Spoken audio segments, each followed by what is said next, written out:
The assassination is a lie, isn't it? The Chief, why did he have to pick you? This should not have happened. Objection! Whoa. Well played, Mr. Prosecutor. Knightley? I'm speaking with the President now, thank you very much. Reloaded in the heat of battle. So exciting. You're a chess player. You know knights always strive to protect the king. Do they? So shut up now. Are you threatening me, Mr. Knightley? Ah, what's with this guy? Oops, sorry. I went over the top there. But on to business. As my first move, I want to ask you a question. You say I fired a gun on the stage, right? Then I should have been caught. The entire audience was watching me. I see. Now it's my move. You used a certain object to prevent the spectators from seeing you. A certain object? What did Knightley use to prevent the audience from seeing him? The bulletproof attaché case. Take that! The attaché case. At least I think that's how it's pronounced. Exactly. I'd like you to have a look at this photo Kay took. Sure looks like you could have been holding a gun to the side there. Your right hand is completely hidden by the case. This photo captures the exact moment you secretly fired the gun. You used the attaché case as a screen. Objection! You seem to enjoy making up convenient stories, Mr. Prosecutor. But you've missed something. What have I missed? That everything you've said is just a hypothesis, a theory. Okay, well. Flags flapping in the wind, using the case as a screen. The security plans were modified because I can't move my neck. I mean, I think you were the one who told us that. You've got no decisive evidence. Yeah, it'd be great if you had the bullet that hit the balloon. Then you could examine it and see if the ballistic markings matched my gun. But that bullet's probably at the bottom of the lake. Finding it would be real tough, right? I hate to admit it, but it's as he says, there's no decisive evidence. If there's no proof, the only thing you can do is shut up, so do so. Who's helping out? Oh. Miss Swift. That's it. If she speaks, we could hear her, and if she speaks, we could hear new testimony. Hey lady, you got something to say? Never mind. There we go. I thought so. Nicole. Don't be afraid. The truth will escape you if you let that man intimidate you. You're a reporter. A journalist, are you not? I will not remain silent. You'd better consider your position. Use your head before saying something you'll regret. I forgot the number one rule of journalism. Journalists must not tell lies. You can't call it a scoop if it ain't the truth. Mr. Edgeworth, I'm sorry. I've been hiding this the whole time. This is a laser pointer. I used this laser pointer to aim at the president. That's all I did. I never fired the gun. You stupid woman! If you testify, you'll be admitting you're an accomplice. An accomplice? That means a crime happened. I don't care. I'm gonna tell him everything. 3 days ago, I was covering an event at the Zhengfei embassy. Then some of the president's men called me over. They said if I cooperated, I'd get an exclusive interview with the president. And the gun in the trash? I really don't know. All I was told was to come wearing a red hood and to aim the laser pointer. I never thought it would snowball into all of this. I'm really, truly sorry. Nicole, thank you. There was a testimony worthy of the courtroom. This is sufficient testimony to verify the fake assassination plot. Damn you, a lot of you. You're all a bunch of mindless morons. It's a shame. If only you had been able to usurp the investigation as planned. You would have been able to silence this young lady. Whoa, careful with that thing, dude. So, tomorrow's headline now reads, Fake assassination plan exposed, becomes a murder. Right? I can't believe that you'd do something this terrible, pal. I admit nothing. Hold it. The President? Knightley, that's enough. We have no choice but to admit it. So, Mr. President, you admit that you planned a fake assassination? Yes, I admit it. I'm sorry. But why? Why did you have to do this? My approval ratings in Zhengfa have fallen. I wanted to appeal to them as a strong president who survived an assassination. But in the end, it was just a lie, a stupid lie. And the bullet in the bulletproof vest? Prepared earlier. It was not fired today. Bulletproof vest data, blah blah blah. But what about Mr. the Killer?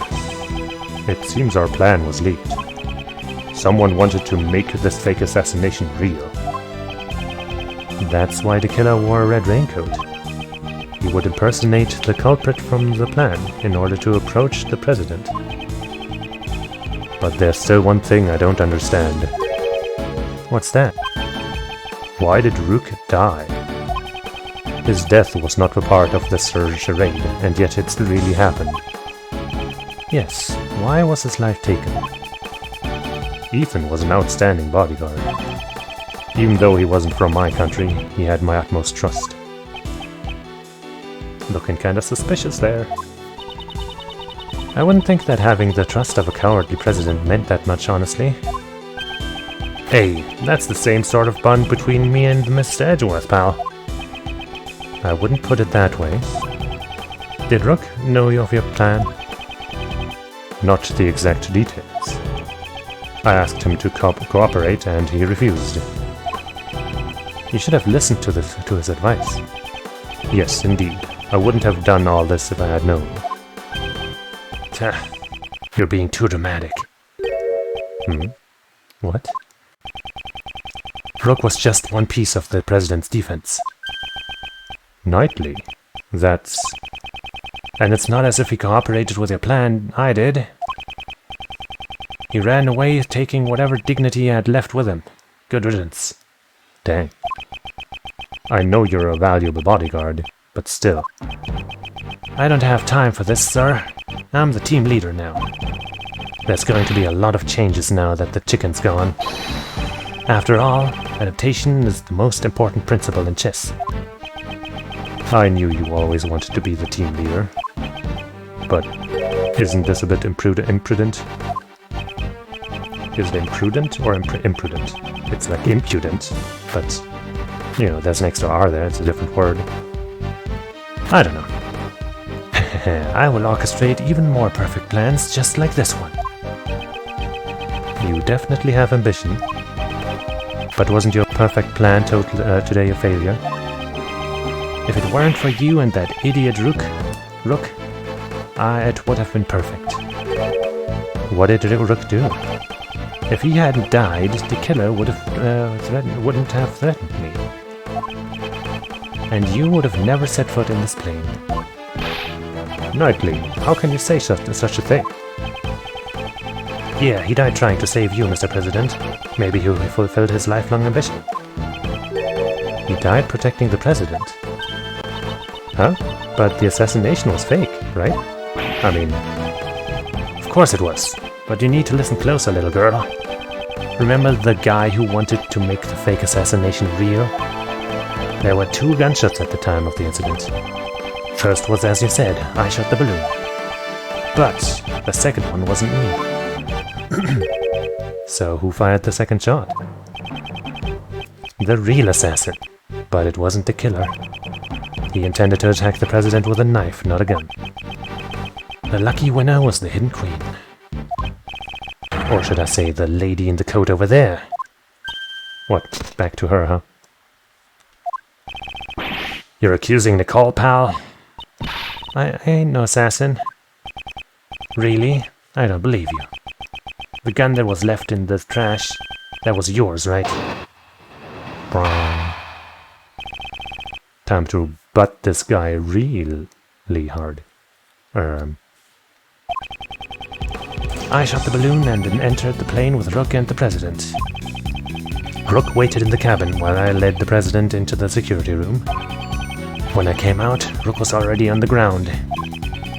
The bullet that lady fired must have hit him while we escorted the president to the plane. The shot was fired from the gun you found in the trash. I don't know about that. So you're saying you don't know exactly when the victim was shot? A knight's job isn't to protect the rook. It's to protect the king. Huh? What he's trying to say is that his job was to protect the president only. It's over if you lose the king, checkmate. That's the first rule of chess. If you let your pieces get taken right in front of you, you're not likely to win. But I did win. Look, the president is safe. Don't claim victory when the game has only just begun. Boy oh boy. How about I take a food break, because I'm really hungry. And then we destroy this man's claims with logic and evidence. And then we'll keep going. So, see you in like 20-ish minutes or so.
I'm back. And this guy has his back against the wall. Ha ha ha. I don't exactly remember what he said, but you know, we'll see. I shot the balloon and entered the plane with Rook and the president. Let's just press, you know, why not? So the victim had no part in your plan. Yeah, that's right. He didn't even know it was all fake. So you're saying he thought it was a real assassination attempt? Huh, but you fired the gun right next to him. Wouldn't you have noticed? Maybe he did. Not that it matters now. Besides, even if he thought the assassination attempt was a fake, his duty was to protect the king.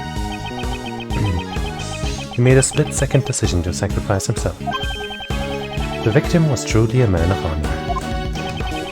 You're wrong. It was all part of my plan. He simply assisted in our little performance on stage. Rook waited in the cabin while I led the president into the security room. Hold it! Why did you do that? The assassination was supposed to be a fake. There were a lot of guests milling around outside. Wouldn't it be bad if the president, who just escaped an assassination, was seen lounging around and drinking grape juice? Imagine the headlines. What was the victim doing at that time? How should I know? I was there with the president inside the security room. Anyway. When I came out, Rook was already on the ground. That's the sussy part. Where did you find the body? About where he is now. He collapsed in the middle of this room. When I returned, the door to the plane was already closed. The bullet must have hit Rook right before the door closed. A likely story. Talk about a hassle. It's all his fault that this plan failed. Knightly. That's too far. Even if he protected the king, he couldn't protect his honor. He was careless in his duty and he paid the price for it. This man is truly despicable. As I was saying, the bullet that lady fired must have hit him while we escorted the president to the plane. Hold it! Weren't you both carrying bulletproof attaché cases? Yeah, when Rook noticed the laser pointer, we opened up those bad boys and became the president's shield. You're telling me the bullet slipped through the space between your shields? Are you claiming that Miss Swift has such precise aim? Well, she was targeting the president. I wouldn't say her aim is precise at all. So the bullet was off target and just happened to hit the victim instead. So the tiny gap between his bulletproof vest and case? I don't want to believe it either, but they say the truth is stranger than fiction. Rook was hit by a 1 in a million shot, and you have the evidence to prove it. The shot was fired from the gun you found in the trash. Can you prove that? So the second shot wasn't part of your plan? That's right, she did that on her own. If you think about it, wasn't she desperate for a scoop? I'm a journalist, I ain't no murderer. Well then, who was the one who joined the plan in order to get exclusive coverage? It's just like you said, I orchestrated this fake assassination attempt. She was only supposed to aim the laser pointer. I guess it wasn't enough for her. She prepared her own gun and took aim at the president.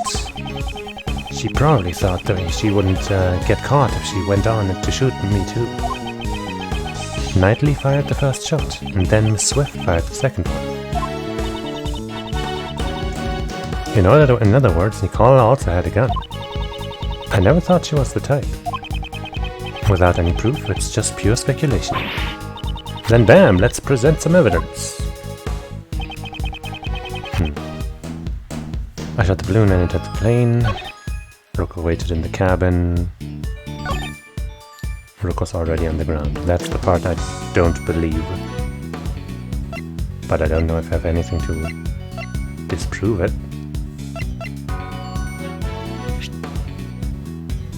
Blood loss from a bullet wound in the chest. Bullet passed through his body. I guess the bullet would have to be here somewhere if it passed through him, right? Is there a better thing where I can present that? That lady fired must have hit him while we escorted the president to the plane. From the gun you found in the trash. Wait. But there were 2 shots fired from that gun. Right? Yeah. Objection! Jeez.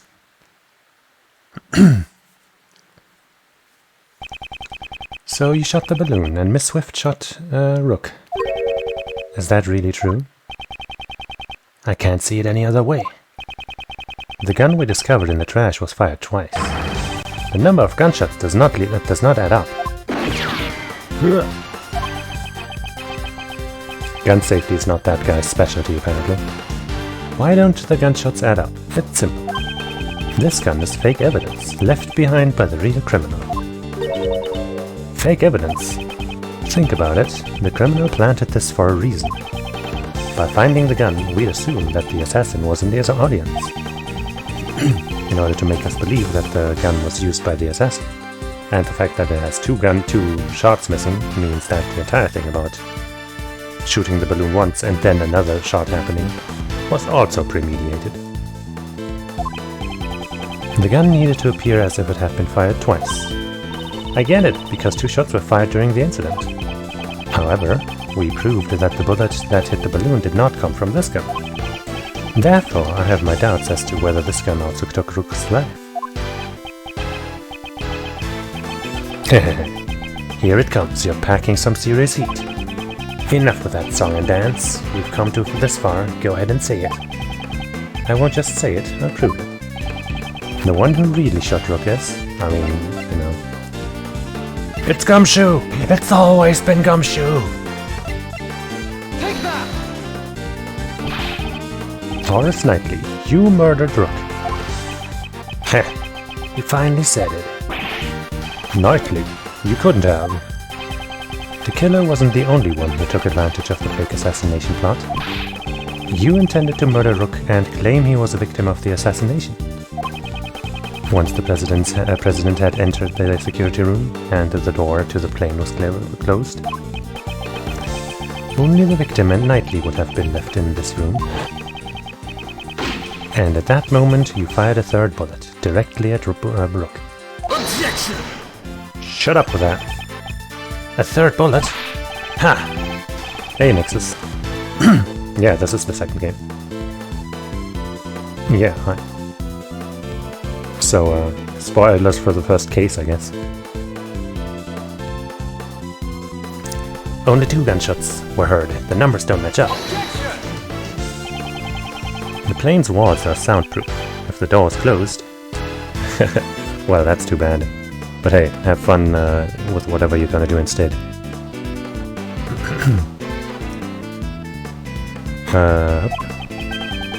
The gunshot would not have been heard outside. But wasn't the president in the next room? That's true. The president may have heard the gunshot. Mr. President, did you hear a gunshot? I didn't hear any gunshots. But weren't you watching this room through the security cameras? The cameras in this room aren't usually turned on. I turned on the power after I entered the security room. So you didn't turn on the power immediately after entering the room? No, actually, I... What is it? He's not being clear. Mr. President, focus. This is vital.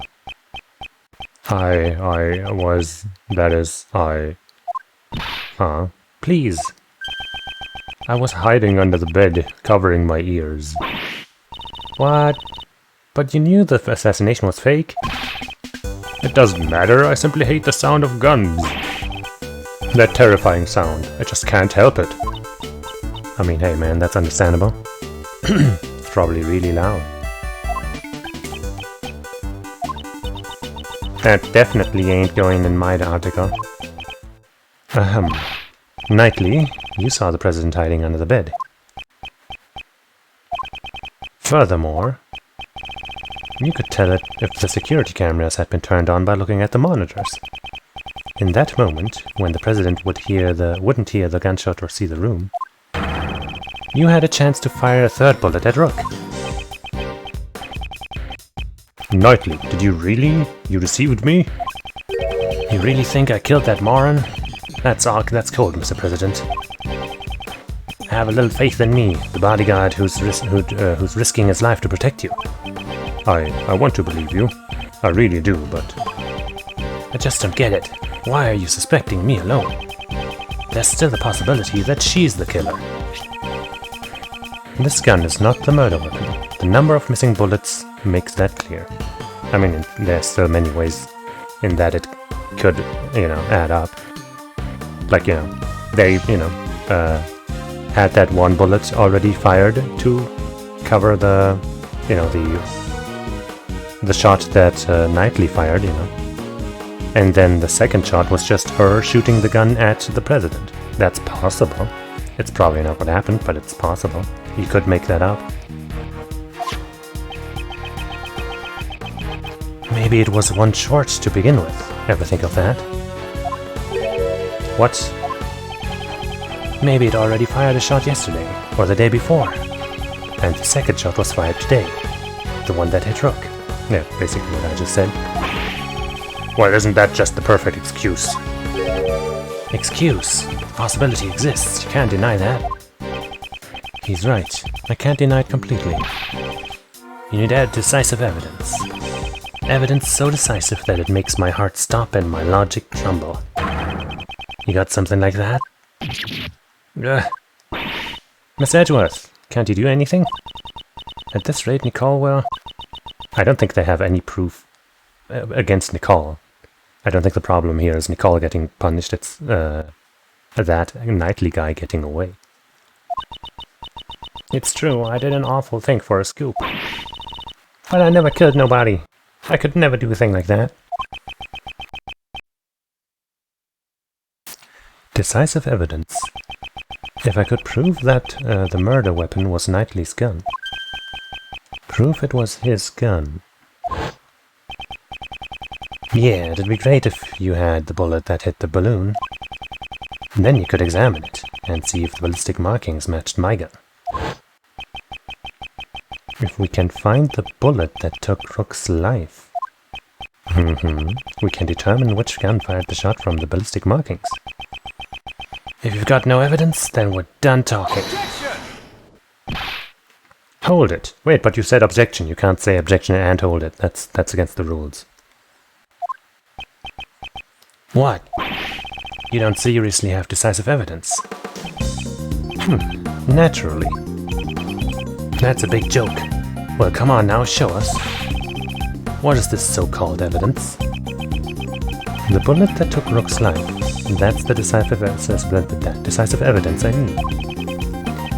This evidence, do I have it? I'm pretty sure I don't have it, but I might know where to find it.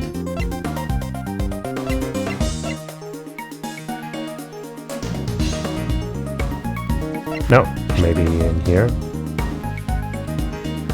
Does that count? I'm thinking it's in that, it's with that stuffed toy somewhere. Well, I don't have it, but I can point to it. Maybe that's how this goes. I don't have it. Okay, it's game over, man. However, it is somewhere in this room. What? The bullet that killed Rook pierced through his body. So where did the bullet go? Earlier you explained it like this. The bullet hit the wrist, yeah. That's right. It'd be dangerous if you hadn't worn that bulletproof vest. However, now that the fake assassination plan has come to light, we know that the bullet in the bulletproof vest was prepared earlier. So, then, where did the bullet go? Interesting. Very interesting. Do you have the answer? I do have... do I have evidence that shows the location? I think so.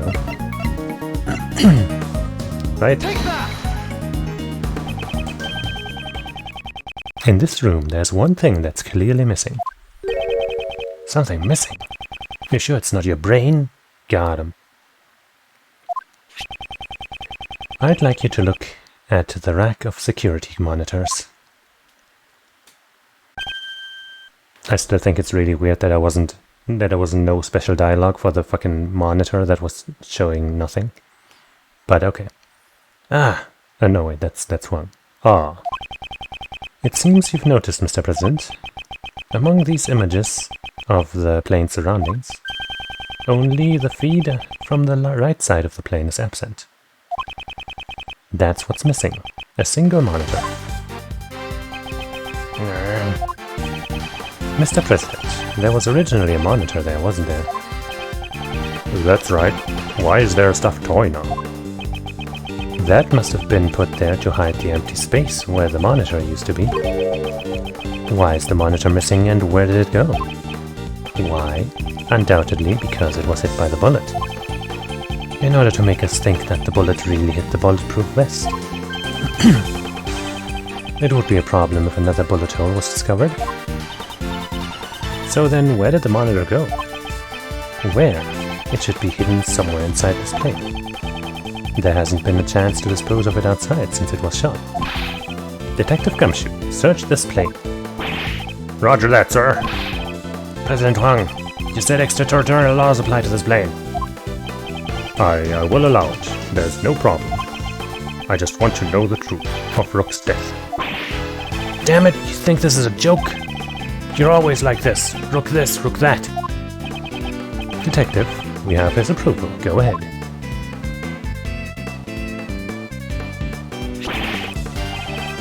Mr. Edgeworth, I found it, sir. Go to work, Detective. Now let's extract the bullet from the monitor. If I do this here, then and then do that, I got it. Good work. Well, it's definitely stained with blood. I'm certain this is the bullet that killed Rook. Bloody bullet. This is the bullet that will crush your arguments. The decisive evidence that blows a hole in your logic. If the ballistic markings on this bullet do not match the gun found at the audience area, Miss Swift will be cleared of suspicion. What's wrong? Cat got your tongue? Detective, we need to examine the ballistic markings. Send the gun and bullet to forensics. Roger. We should be able to find clear markings on this bullet, sir. We should also get Knightley's gun. I'm assuming they did that. Would be pretty foolish if not. Now then, let's listen to the forensic report. Reporting. First, the blood on this bullet matches the victim's blood. So it's this bullet really did take Rook's life. Also, Horace Knightley's fingerprints were found on this gun. Knightley's fingerprints probably came from when he took all our evidence. Maybe. The real issue is the ballistic markings. If the markings don't match, Miss Swift will be cleared of suspicion.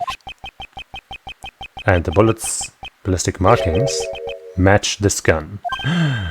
What? They match? What? Wait, that was okay. What?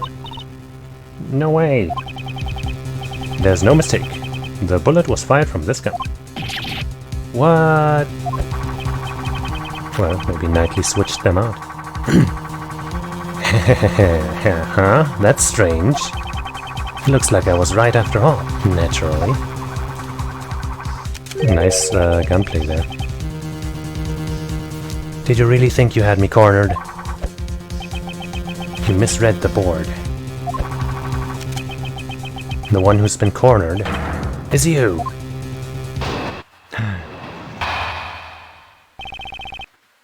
Knightley's logic. If the ballistic markings match the gun, there can be no doubt. The bullet that killed Rook was fired from the gun you found in the audience area. Well, I was just about to say, we could check his gun there, and if it doesn't have any bullets missing, then that proves that he didn't shoot the balloon with it. But he's been letting loose a couple bullets there in comedic sequences, so I don't know if that would work. The bullet that killed Rook was fired from the gun you found in the audience area. Who could have used the gun? Not me, because I was on stage. But what about that lady reporter in the audience? All the evidence points to that young lady as the assassin who killed Rook. Well, well, well. It's your move, Mr. Prosecutor. Where did you find this gun again? And which gun fired the bullet? At least we know it ain't me. This can't be happening. The President and I have admitted to the fake assassination plot. Now it's your turn to admit who the real criminal is. That doesn't make Nicole the criminal. Don't get riled up, Kay. Let him have his say first. After he's done, it won't be too late to begin our counterattack. Alright, Mr. Edgeworth. Rigoodle. The ballistic markings match the gun, there can be no doubt. Let's just see if we can go without pressing. Just for fun. The bullet that killed Rook was fired from the gun you found in the audience area. That sounds accurate. Who could have used the gun? Not me, because on stage, but what about that lady reporter in the audience? All the evidence points to that young lady as the assassin who killed Rook. This is the false statement, I think. But do I have anything to refute it right now?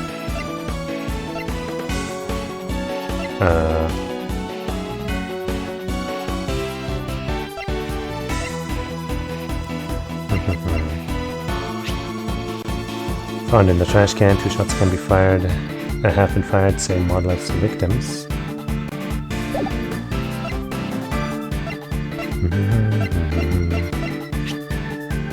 Found in the security module, believed to have taken Rook's life. Well, that doesn't have anything to do with anything. I think we're gonna have to press a little bit.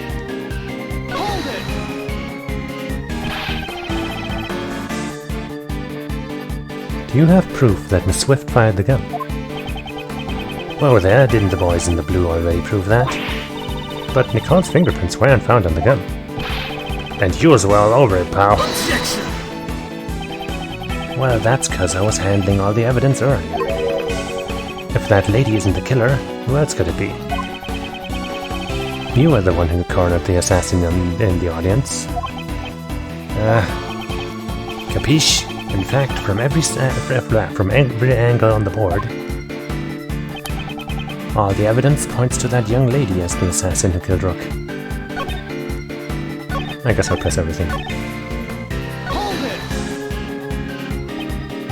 it! No, that's... Objection! Didn't you say it earlier? This is the decisive evidence. Well, how does it feel to have a hole blown through your reasoning? The ballistic markings matched the gun we found, so... Does that mean Nicole really was the shooter? I'd like to believe otherwise. But he's got the decisive evidence on his side, sir. Indeed. How should I proceed? If Miss Swift isn't the killer, then the ballistic markings should not match.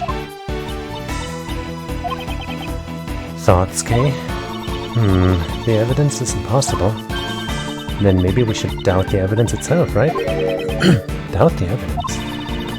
Nicole's definitely not a criminal. So if the evidence says that she's a criminal, there must be something wrong with it. You seem awfully sure of yourself. It's a great thief's intuition. Intuition. Still, it's quite possible. Above all, Miss Swift doesn't seem like the type of person to tell such elaborate lies. In court, the evidence is everything, and yet here I am doubting it. Which evidence do I doubt? The bullet, I'd say.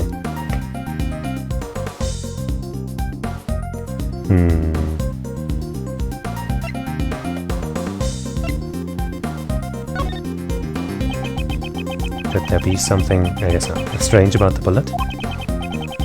Detective, did you do anything to the bullet when you first discovered it? Huh? Like what, sir? I don't know. Like sleep on it, or perhaps fall on it. I guess, okay. I thought because, you know, that was already in the plane, maybe Knightley placed it there. Knowing, or thinking it might come to this, but I guess not. Terrible, sir. You're terrible, Mr. Edgeworth! Oh, my ears. The bullet was only just found. Not even Gumshoe could have bungled it that fast. I should doubt... Well, I guess the gun then. If anything suspect here, it can only be the gun. The bullet was discovered just a moment ago. It couldn't have been tampered with yet. Did Knightley have a chance to tamper with the gun? You should hand over... Oh. Right. I forgot about that. You should hand over all the evidence you've collected so far and leave this place at once. Yeah, I completely forgot about this. Yep. That's it. He could have tampered with the gun at that time. There's no doubt this gun is the real murder weapon. In that case, the owner of this gun is... Take that! him. That's when he switched it out. He must have switched the guns. Without a doubt, this is Knightley's own gun.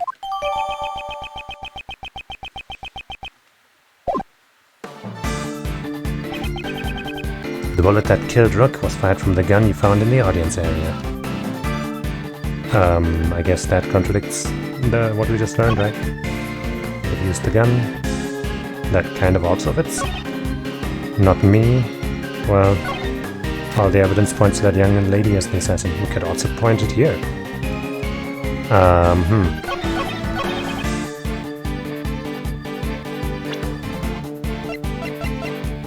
I'm thinking this, maybe? Okay. I was thinking either that one or the last statement, but yeah. Maybe either one would have worked, right? Knightley, you fiend, you switched the guns. The gun that matched the ballistic markings was yours all along. Heh. Interesting choice of move you've made there. The switch occurred at the time you seized the evidence, when we were arguing with the president over the investigation rights. Sneaky snake, that guy. You detached the laser sight from the gun found on the in the audience area, and attached it to your gun. Then, when you returned the evidence, you gave me your own gun. Did I do that? So what you're saying is that I knew you'd want to examine the ballistic markings. Indeed, staying one move ahead of your opponent, isn't that the fundamental rule of chess? There he goes again. I'm glad you feel that way, Mr. Prosecutor, but you're giving me too much credit. Besides, can you even prove I pulled the old switcheroo with the guns? Oh boy.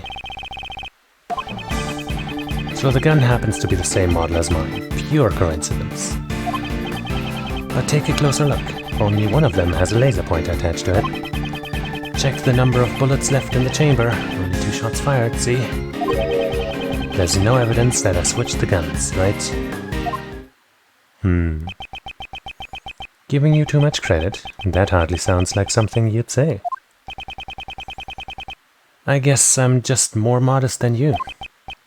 Well, except when I'm in front of a chessboard. Huh. But we're not in front of a chessboard. That's too bad. Don't use that as an excuse later. I didn't lose the game, just couldn't find enough evidence. You're the one who should have an excuse ready. You didn't beat me at chess, you only found the evidence. A back and forth. Who will win? It's us. We will win. So the gun happens to be the same model as mine. Pure coincidence. Hold it! Yeah, I mean, even from what you've told us, it isn't a coincidence. Or perhaps it was simply bound to happen. Which was it, pal? Us bodyguards needed to use them to protect the president. And no matter how you slice it, that lady is a total amateur with guns. It was necessary for both of us to use revolvers. A revolver? Like the one Knightley's carrying? Why would it be necessary? It has a simpler mechanism, so it's easier to use. Something along those lines, probably. When you gotta get your job done, or if you're new to this sort of thing, there's nothing better. The truth is, I thought it was pure coincidence all along. But take a closer look, only one of them has the laser pointer attached to it. I mean, yeah. You attached the laser pointer to the gun yourself. Oh yeah? Prove it. Show me the evidence. Well, that's... You can't go around calling people liars without proof. Didn't your daddy teach you that? On that point, I've got evidence on my side. Check the number of bullets left in the chamber. Only 2 shots fired, see? Can we check this thing again? Yep. Okay. Anything else to see here? I guess we check this thing here for fingerprints. A laser pointer. It's an implement you attach to a gun to help you aim with a laser, sir. You can't skip this one, so there might be something new there. Or maybe I just didn't check it in my replay to get there again. I think that's what it is. Even though it does make it easier to aim, the drawback is that you're more easily detected. But if you were the target, you probably wouldn't detect a thing, sir. Fucking I keep... whatever. Because I'm wearing red. Is that what he's saying? How did you know, sir? Whoops. This will be the grip. Yep. Okay. Alright.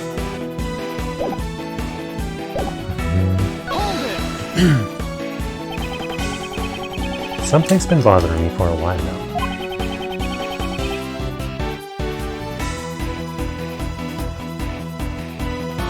What about the chamber of your own gun? My woman here? Now that you mention it.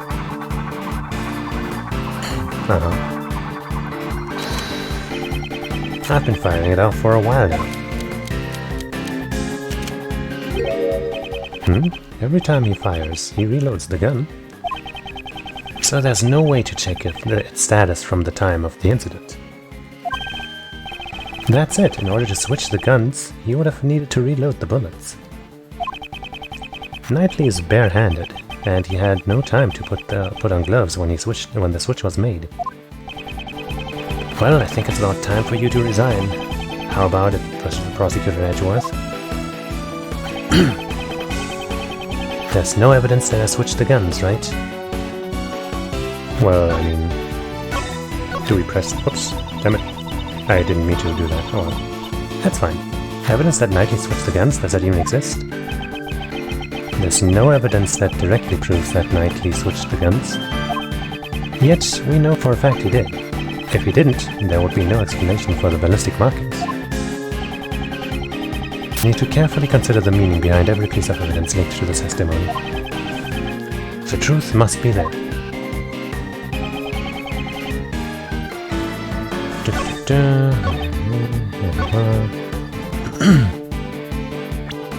Do we present the bullet here, maybe?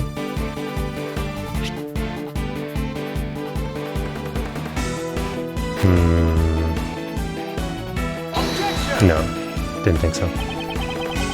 There's a glaring contradiction in your testimony. That's so. The only flaw I see is that it's just too perfect. There are no contradictions.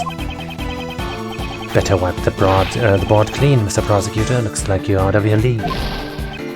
I can't argue with that. Oopsies. I'd better look over the facts before I try again. Well, in that case, maybe I should just press again like I've been thinking I should do. Unless I'm supposed to just present the gun here, but let's just press first. Hold it. Objection. Step up. There isn't any. If there is, show it to me. We know there is, pal. Don't we, Mr. Edgeworth? There is no time for another investigation. I can only use what I have right now. Think. Consider all the possibilities.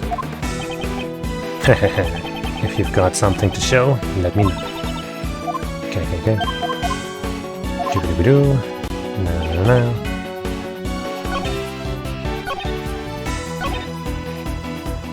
But I guess I'm presenting the gun. Okay.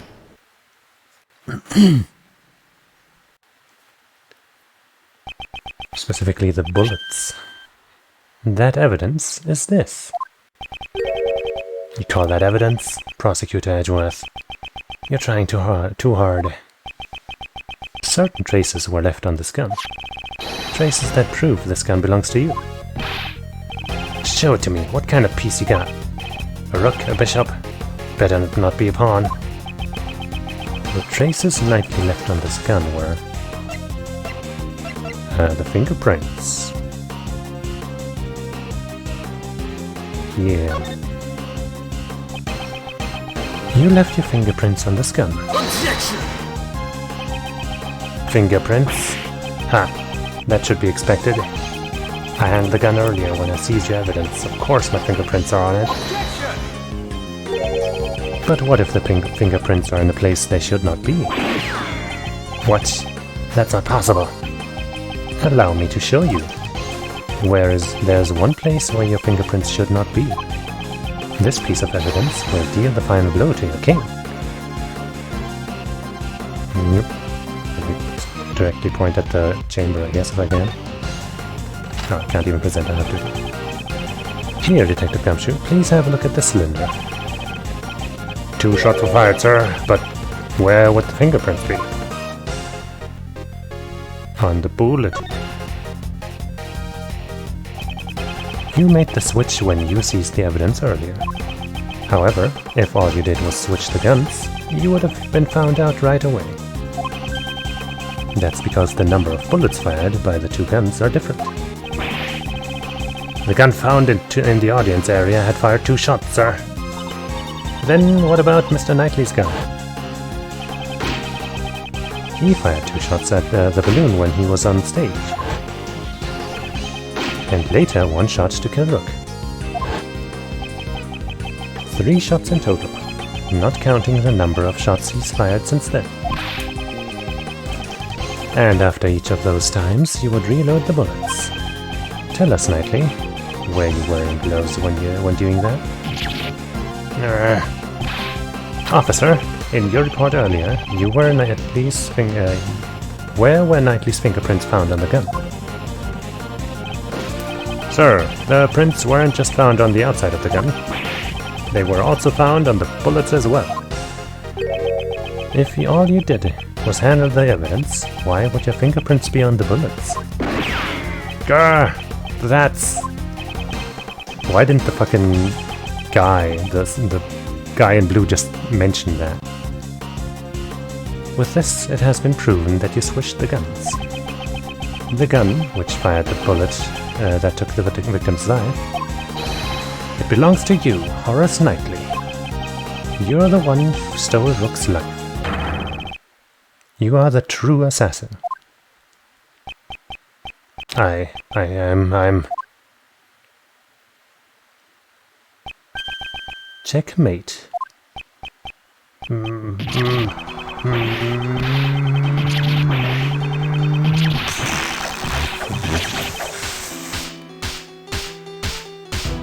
Lots of little references there.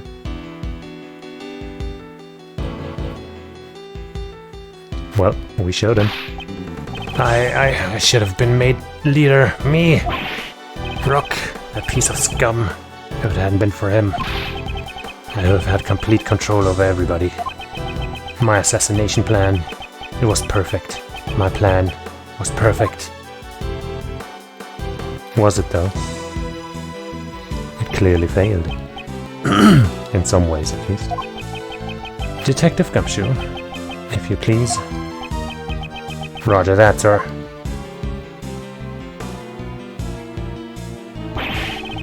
Edgeworth!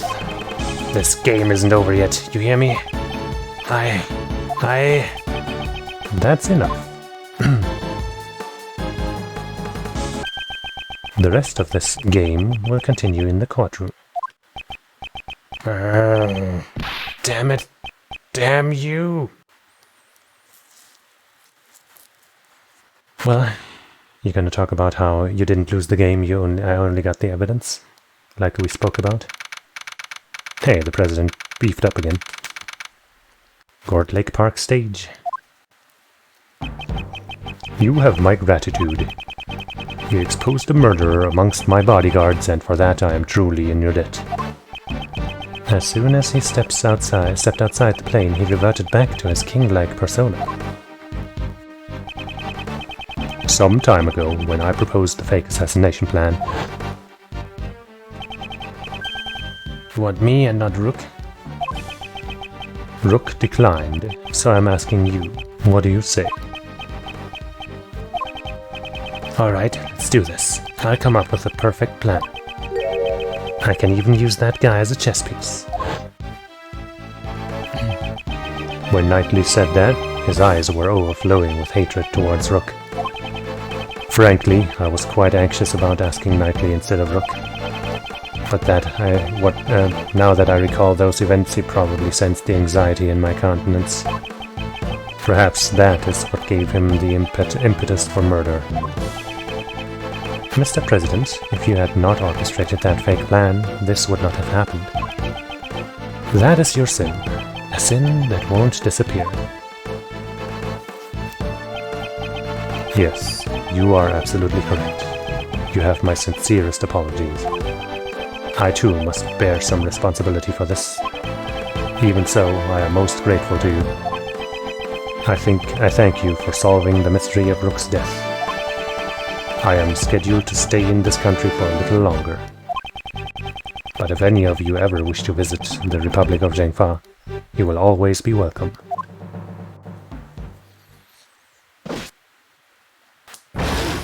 Well, next case. A murder mystery in Zhengfa. Oh lordy, thank you. I'm so happy for you, Nicole. You were set up as the suspect for the murder. Still, your involvement with the fake assassination plan remains a fact. You will have to submit to police questioning later. You should know that there's still the possibility you may be charged with some crime. Yeah, I know. Sorry about all this. I understand you want to catch a scoop, but there's a line that should not be crossed. I hear ya. I promise to reflect on this. We did it, Mr. Edgeworth. That was awesome. Prosecute Edgeworth solves presidential assassination attempt. It's gonna be big news. Big news? Mr. Prosecutor, would you mind telling us how you feel about solving the case? That was certainly a quick change of attitude. No comment. Ah, don't be so ornery. The reason is because this case is not over yet. Huh? Not over? What do you mean, sir? Well, that's the killer. What shows that this case is not over yet? These. Take that! The killer's card. The killer still hasn't carried out his request. You mean killing the president? I hope this doesn't turn into a larger incident. Well, if you say it like that, it's definitely gonna. An assassination attempt on the president of Zhengfa. News of this incident spread across the entire country. The mass media also hounded me as I began to prepare for the trial of Horace Knightley. Everyone had seen the news and everyone was talking about it. However, amidst the commotion, nobody noticed that the game had only just begun. Oh geez. The end. Of the first case, of course. A brand new episode has been added. Save that game. Yeah, baby.